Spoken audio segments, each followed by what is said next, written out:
Deleted Peppa Pig episode Madame Gazelle's Virus, which was never showed on TV. And don't forget to subscribe to the channel to see more interesting videos.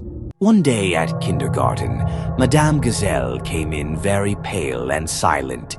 She didn't smile, didn't sing, didn't tell stories. Instead, she just stood and stared at the children without blinking. "Madame Gazelle, are you okay?" Peppa asked. The teacher didn't respond. She only whispered softly, "You will become like me too." The next day, George started coughing. His skin turned gray and he began walking strangely, slowly, dragging his feet. Daddy Pig said it was just a cold. But soon, Mummy Pig got sick too. Then Susie, then Daddy. The eyes of the infected turned cloudy. They stopped talking. They only whispered, "The virus is inside. It's hungry." Peppa hid under the bed and kept a diary. On the last day, her entries looked like this. "Mummy bit Daddy. George is knocking at the door. I don't want to open it." The final entry was written at 3:47 a.m. They're inside. Since then, Peppa Pig's house has stood empty. But sometimes, if you go near the window, you can still hear P-E-Pa-A. Join us. Deleted Peppa Pig episode Don't Step in the Puddle, which was never showed on TV. And don't forget to subscribe to the channel to see more interesting videos. Peppa once loved jumping in muddy puddles. It was her favorite thing to do. But one day, everything changed. In an episode no one ever saw on TV, it was pouring rain. Peppa woke up alone. George was gone, and so were her parents. Outside, everything was flooded. The yard was drowning in strange purple puddles, deeper than usual, far too deep. Peppa stepped outside, let out a happy snort, and jumped into the first puddle. But instead of a cheerful splash, there was a dull, sucking sound. The puddle pulled her body down deeper. Hee, that's not funny," Peppa said. "Let go." But the puddle only pulled harder. Suddenly, a face rose from the water. It looked like hers, but with no eyes and a stretched mouth. It spoke. "One jump, and you stay forever." Shadows began rising from the puddle. First Daddy, then George. "Jump with us, Peppa. We're family." The puddle dragged her even deeper, and then she began to change into a monster. The last thing she saw was the sky. Since then, in every episode, if you look closely at the puddles, you can see a face. And if a child stares at the screen too long, tiny reflections appear in their eyes too. Small, wet, and calling them to jump. A bright autumn morning filled Peppa's house with excitement. Today was Halloween, and the family prepared for their favorite spooky celebration. Peppa and George carved pumpkins with Daddy Pig. The jack-o'-lanterns grinned with sharp, menacing teeth that seemed almost too realistic. Mummy Pig decorated the house with fake spider webs and plastic skeletons. But something felt different this year. The decorations moved slightly in still air. The family dressed in their Halloween costumes. Peppa wore a witch hat, George became a little ghost, and their parents chose vampire outfits. As evening approached, strange fog rolled through their neighborhood. The jack-o'-lanterns began glowing with an eerie, unnatural orange light that pulsed like heartbeats. Peppa noticed their carved pumpkins' expressions had changed. The smiles became wider, more sinister, and the eyes seemed to follow her movements around the room. During trick-or-treating, the children knocked on doors but found only empty houses. No lights were on, yet candy appeared mysteriously in their bags. George's ghost costume began floating on its own, lifting him off the ground. His frightened squeals echoed through the empty streets as he drifted higher. The plastic Halloween decorations came alive. Skeleton hands reached out from fake graves, and rubber bats flew in circles around the terrified family. Daddy Pig tried to remove his vampire costume, but the fangs had grown into his real teeth. His reflection disappeared from windows and mirrors. Mummy Pig's witch hat wouldn't come off her head. She began speaking in ancient languages she didn't understand, casting spells against her will. The jack-o'-lanterns started moving by themselves, rolling through the streets and surrounding the family with their glowing, evil grins. All the neighborhood children had vanished. Only their empty costumes remained, walking around like ghosts searching for their missing owners. The family realized they were trapped in an endless Halloween night. The sun would never rise again, and they would remain in costumes forever. George floated higher into the dark sky, becoming a real ghost. His body faded away, leaving only his voice echoing from the clouds above. The jack-o'-lanterns revealed their true nature as ancient spirits. They had been waiting centuries for Halloween to become powerful enough to take physical form.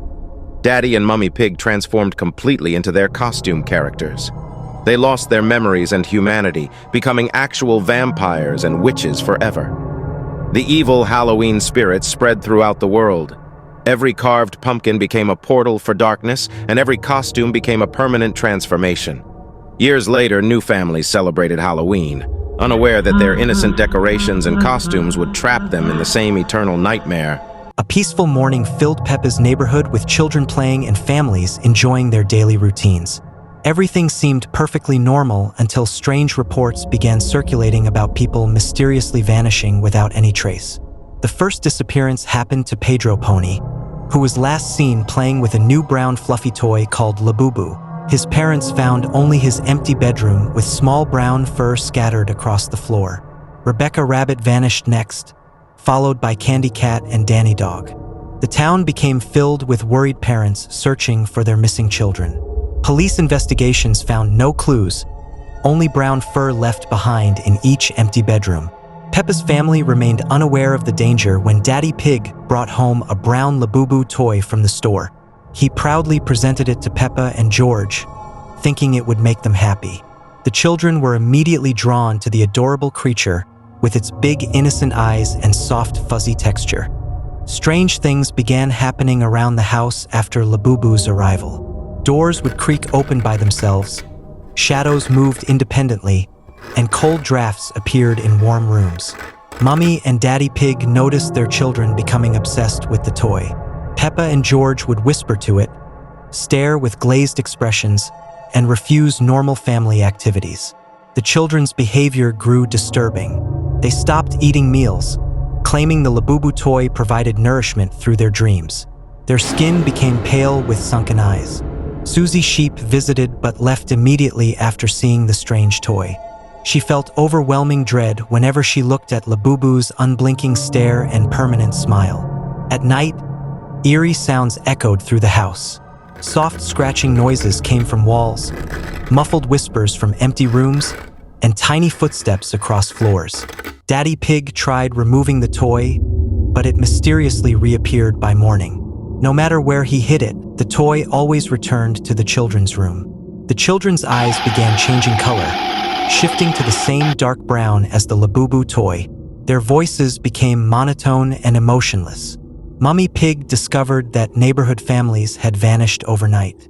The rabbit family, cat family, and dog family had all disappeared, leaving only empty houses. Peppa and George started sleepwalking together, moving in perfect synchronization during dark hours. They would stand motionless in the garden, staring at the moon. The Labubu toy grew larger and more menacing each night. Its innocent smile appeared sinister. Eyes glowed with otherworldly light, and brown fur became darker. One morning, Grandpa Pig found the house completely empty. All doors were open, furniture overturned, and brown fur scattered throughout every room. The entire pig family had vanished without trace, just like all other families. Only their empty house remained as evidence they had ever existed. Months later, new families moved into the abandoned houses.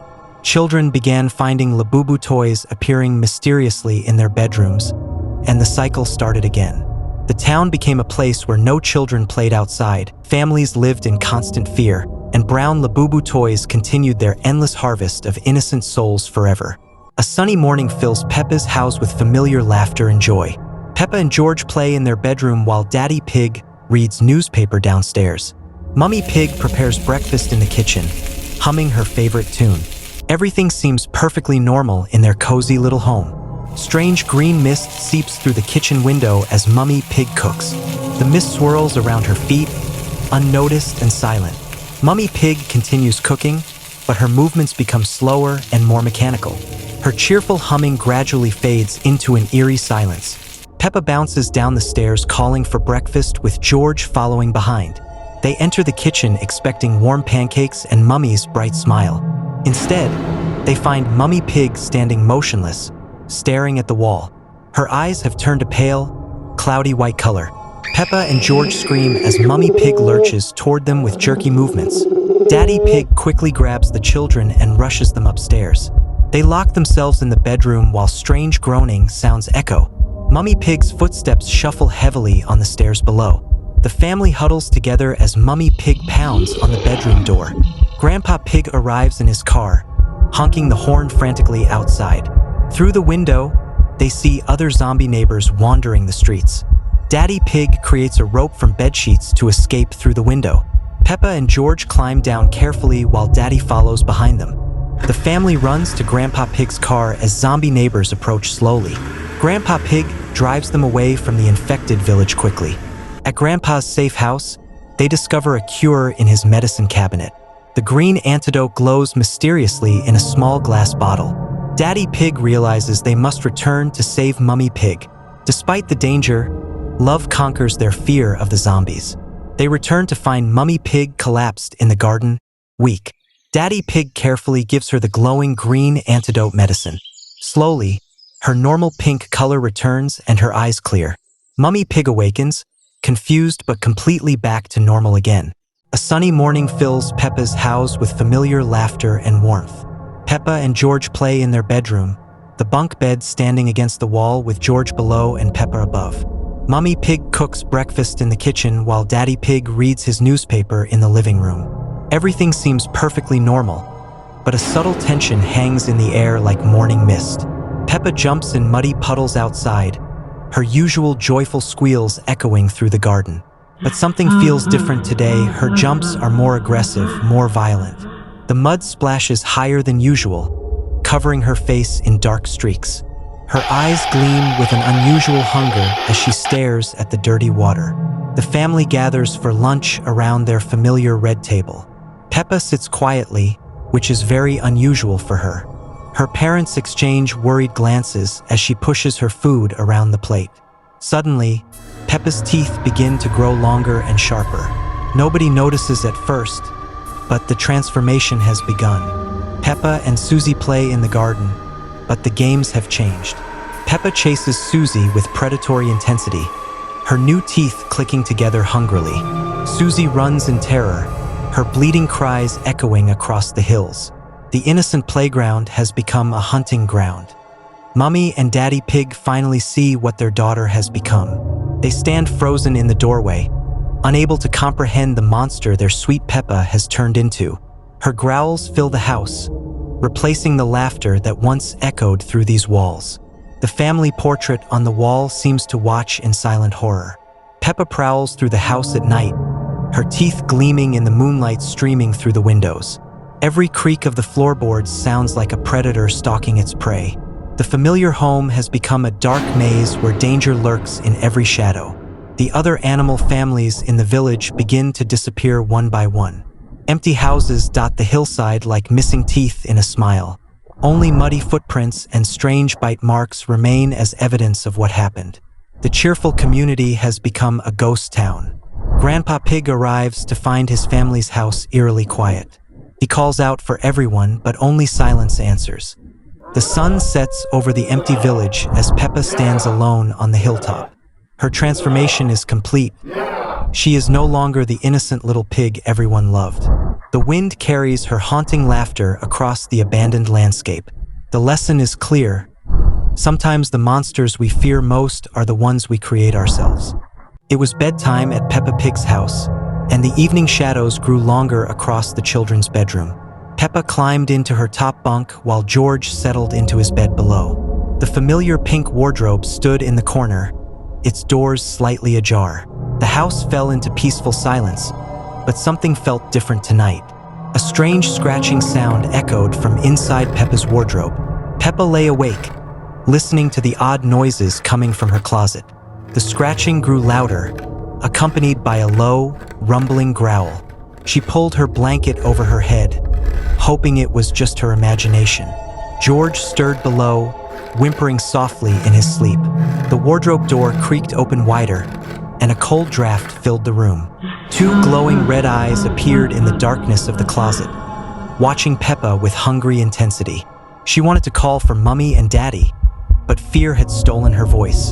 The creature in the wardrobe began to emerge, its massive shadow stretching across the bedroom wall. It had long, twisted claws and matted fur that seemed to absorb the light. Peppa finally found her courage and screamed for help, waking George, who began crying in terror. The monster paused, tilting its enormous head as footsteps thundered up the stairs. Mummy and Daddy Pig burst into the room, switching on the lights. The creature vanished instantly, leaving only the open wardrobe and two frightened children. Mummy Pig comforted Peppa while Daddy Pig checked the wardrobe thoroughly, finding nothing unusual. They assured the children it was just a nightmare and tucked them back into bed. But as soon as the parents left, the scratching sounds returned, more aggressive than before. The monster's eyes reappeared in the darkness, and this time it stepped fully into the room. Its massive form towered over the bunk beds, dripping with an otherworldly darkness. Peppa and George huddled together, too terrified to move or scream. The next morning, Peppa told her family about the monster, but they dismissed it as an overactive imagination. At breakfast, dark circles shadowed her eyes from lack of sleep. Susie Sheep came to play, and Peppa desperately tried to explain about the creature in her wardrobe. Susie laughed it off, suggesting they play dress up with Peppa's clothes. But when they opened the wardrobe, all of Peppa's beautiful dresses were torn to shreds, hanging in tatters. Strange claw marks scarred the wooden walls inside the closet. That evening, Peppa begged to sleep in her parents' room, but they insisted she face her fears. Daddy Pig installed a new lock on the wardrobe door, thinking it would help. As night fell, the familiar scratching began again, but this time the locked door rattled violently. The monster was trying to break free, its growls echoing through the house. The lock held for a while, but then came a tremendous crash as the wardrobe door exploded open. The creature emerged, larger than ever before. The monster's presence filled the room with an icy chill that made the windows frost over. It moved with predatory grace toward Peppa's bed, its red eyes burning with malevolent hunger. George had fainted from fear, lying motionless in his lower bunk. Peppa pressed herself against the wall, watching in horror as the creature's claws extended toward her. Just then, Grandpa Pig appeared in the doorway, holding an old, leather-bound book. His face was grim but determined as he began reading ancient words in a language Peppa didn't understand. The monster recoiled from Grandpa Pig's words, writhing as if in pain. Grandpa continued his incantation, and the creature began to shrink and fade. He explained that this was an ancient shadow beast that fed on children's fears. Grandpa Pig sealed the wardrobe with special symbols drawn in white chalk, explaining that the monster could never return as long as the seals remained intact. He told Peppa that courage was the strongest weapon against such creatures, and that she had been braver than she knew. The family gathered around, finally believing Peppa's story after witnessing the supernatural events. With the monster gone, peace returned to the Pig household. Peppa slept soundly for the first time in days, no longer afraid of the darkness in her room. And though Peppa grew up to be brave and strong, she never forgot the lesson that sometimes the things that go bump in the night are more than just imagination. A sunny morning fills Peppa's house with familiar laughter. Peppa and George play in their bedroom where the bunk bed stands against the wall, George below, Peppa above. Mummy Pig cooks in the kitchen while Daddy Pig reads his newspaper in the living room. Everything seems normal, but a subtle, barely noticeable tension hangs in the air. The lights in Peppa's room begin to flicker strangely. The toys on the shelf start moving by themselves, slowly turning their heads toward the children. Peppa notices something is wrong but tries to stay calm.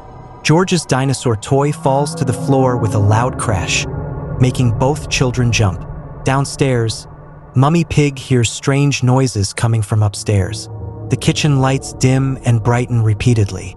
Plates and cups on the counter start rattling without any wind. She calls for Daddy Pig, but her voice sounds hollow and distant in the suddenly cold house. Daddy Pig's newspaper pages turn by themselves as he sits frozen in his chair. The television switches channels rapidly, showing only static and dark images. His glasses fog up mysteriously, and he can hear whispers coming from the walls around him. Peppa and George huddle together on the lower bunk as shadows move across their bedroom walls. The wardrobe door creaks open slowly, revealing nothing but darkness inside. Cold air flows from the opening. Both children shiver as their breath becomes visible in the suddenly freezing room. The family gathers in the living room, all looking pale and frightened. Outside, the sky has turned an unnatural gray color despite it being midday. The windows fog up from inside, and strange handprints appear on the glass. No one speaks as they watch the mysterious marks spread across every window. Susie Sheep arrives at the front door, but her eyes are completely white and her movements are stiff and unnatural. She speaks in a voice that doesn't sound like her own, asking to come inside. The ghost finally reveals itself as a translucent figure floating in the center of the living room. It wears old-fashioned clothes and has a sad, lonely expression. The temperature drops even further, and everyone's breath creates thick clouds of vapor. The ghost reaches out toward the family with pale, ghostly hands. Peppa bravely steps forward and asks the ghost why it's in their house. The ghost explains in a hollow voice that it lived in this house long ago and just wants to be remembered. It shows them old photographs that appear floating in the air, depicting a happy family from many years past. The family realizes the ghost isn't evil, just lonely and forgotten. They invite the ghost to stay and be part of their family memories. The house returns to normal as warm sunlight streams through the windows again. The ghost becomes a friendly presence, helping with small tasks and playing gentle games with Peppa and George. The family learns that sometimes what seems scary is just someone who needs kindness and understanding. They all laugh together as the ghost tickles them with invisible fingers, and the house fills with joy once more.